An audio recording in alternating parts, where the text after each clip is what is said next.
गम जाए शौक लगा है खिलने गम जाए शौक लगा है खिलने गम जाए। घर में गज़लें या कैसेट्स वगैरह लगाते थे और शुरू से गज़लें सुनने को मिली, इसलिए उसमें रुझान मेरा बहुत बड़ा हुआ है। गज़ल में मैं मेहदी हसन साहब को मैं उस्ताद मानती हूँ, क्योंकि उनकी गायकी मुझे इतनी पसंद है। मैं जब भी उनकी गज़ल प्रिपेयर करती हूँ मेरा उसमें रियाज़ हो जाता है, क्योंकि उनकी गायकी इतनी प्यारी और इतनी मीठी होती है कि मैं मतलब ऐसा लगता है कि मैं उनकी आवाज़ में गा रही हूँ और मुझे बहुत अच्छा लगता है।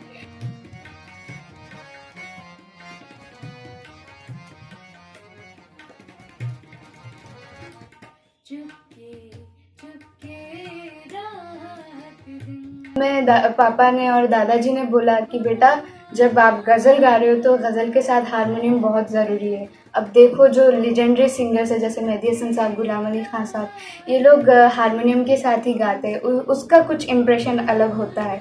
तो दादाजी और पापा जी ने मुझे यही सजेस्ट किया कि बेटा आप हारमोनियम भी सीखो और बजाओ। तो मेरे दादाजी हारमोनियम प्लेयर है, तो ये तो मुझे विरासत में ही मिल रहा है पूरा संगीत का माहौल। बाकी मुझे मेहदी हसन साहब की गज़लें इतनी पसंद क्यों है, क्योंकि उनकी गज़लों में बहुत मतलब लयकारी होती है, गायकी होती है और उनकी जो भी हरकत मुर्कियाँ होती है उसमें इतना कुछ सीखने को मिलता है। वो एक गज़ल गाते हैं लेकिन वो गज़ल एक बड़े ख़याल की तरह होती है, तो इसीलिए मेरा रुझान उन पर बहुत है।